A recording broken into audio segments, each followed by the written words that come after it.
अस्सलाम वालेकुम। Here we have another very important question on limits. यहाँ पे हमारे पास जो क्वेश्चन है इसके अंदर आप देख सकते हैं कि अगर हम लिमिट को डायरेक्टली पुट करें तो हमारे पास डिनोमिनेटर हो रहा है 0, तो इसीलिए हम लिमिट को डायरेक्टली पुट नहीं कर सकते क्योंकि फंक्शन अनडिफाइंड हो रहा है। तो इसीलिए हम न्यूमिनेटर और डिनोमिनेटर को फैक्टराइज करते हैं, कुछ फैक्टर्स को कैंसिल करेंगे और उसके बाद हम इसके अंदर लिमिट को पुट करेंगे। तो यहाँ पे हमारे पास जो क्वेश्चन है इसे हम इस तरह से लिख सकते हैं, this is equal to limit t approaches to 1, ये जो t raise to the power 4 ऐसे आप लिख सकते हैं t स्क्वायर का स्क्वायर माइनस जो 1 ऐसे आप लिख सकते हैं 1 का square divided by t cube minus जो 1 ऐसे आप लिख सकते हैं 1 का क्यूब।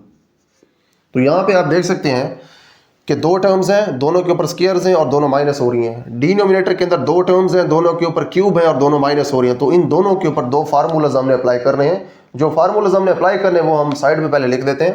हमारे पास ये न्यूमिनेटर है, इसके ऊपर ये फार्मूला अप्लाई होगा। हमारे पास एक फार्मूला होता है x square minus y square, ये बराबर होता है x minus y into x plus y, यानी कि एक बार माइनस लिखना है, एक बार हमने इनको प्लस लिखना है। उसके बाद दो टर्म्स का क्यूब है और वो माइनस हो रहा है, x cube minus y cube. ये इस तरह से होता है फार्मूला, इसे आपने लिखना होता है x minus y into x square plus x y plus y square. ठीक है, ये हमने दोनों फार्मूलाज अब न्यूमिनेटर और डिनोमिनेटर के ऊपर अप्लाई करने हैं। तो हम इसको इस तरह से लिख सकते हैं, this is equal to limit t approaches to 1। यहाँ पे हमने अप्लाई करना है अपना ये वाला फार्मूला। एक बार इनको हम माइनस में लिखेंगे टी स्क्वायर माइनस 1, एक बार इसको हम प्लस लिखेंगे T square plus 1 divided bye ये जो क्यूब्स हैं और माइनस हो रहे हैं इनके ऊपर हमने ये फार्मूला अप्लाई करना है। एक बार हमने दोनों टर्म्स को माइनस करना है, ये हो जाएगा टी माइनस 1 और उसके बाद हमने ये वाली फॉर्म लिखनी है। पहली टर्म का स्क्वायर लिखना है, यानी कि टी का स्क्वायर आएगा, उसके बाद प्लस आएगा और उसके बाद एक्स और वाई को मल्टीप्लाई करवाना होता है, यानी कि इन दोनों टर्म्स को हमने मल्टीप्लाई करवाना है। टी और 1 को मल्टीप्लाई करवाएंगे तो टी आएगा, उसके बाद प्लस और उसके बाद वाई का स्क्वायर यानी कि दूसरी टर्म का स्क्वायर। यहाँ पे दूसरी टर्म 1 है तो 1 का स्क्वायर 1 के ही बराबर आएगा। तो यहाँ पे आप देख सकते हैं कि ये वाला जो फैक्टर है, इस फैक्टर को आप लिख सकते हैं इस तरह से, लिमिट t अप्रोचेस टू 1, और इस फैक्टर को आप लिख सकते हैं टी स्क्वायर माइनस 1 स्क्वायर। ठीक है जी, t के ऊपर पहले से स्क्वायर है और 1 के ऊपर स्क्वायर आपने खुद लगा दिया है।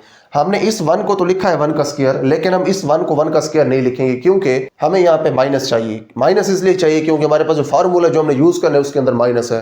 तो इसीलिए इस 1 को हमने लिख दिया 1 का स्क्वायर और हम यहाँ पे वो फार्मूला यूज करेंगे। उसके बाद अगला फैक्टर वैसे लिखेंगे divided by t minus 1 into t square plus t plus 1, this is equal to, अब यहाँ पे आप फार्मूला अप्लाई करेंगे, limit t approaches to 1, t square minus 1 square को आप लिख सकते हैं एक बार माइनस में और एक बार प्लस में।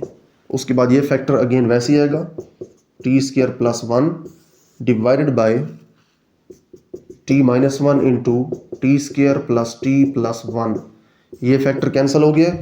उसके बाद this is equal to limit t approaches to 1 t plus 1 into t square plus 1 divided by t square plus t plus 1।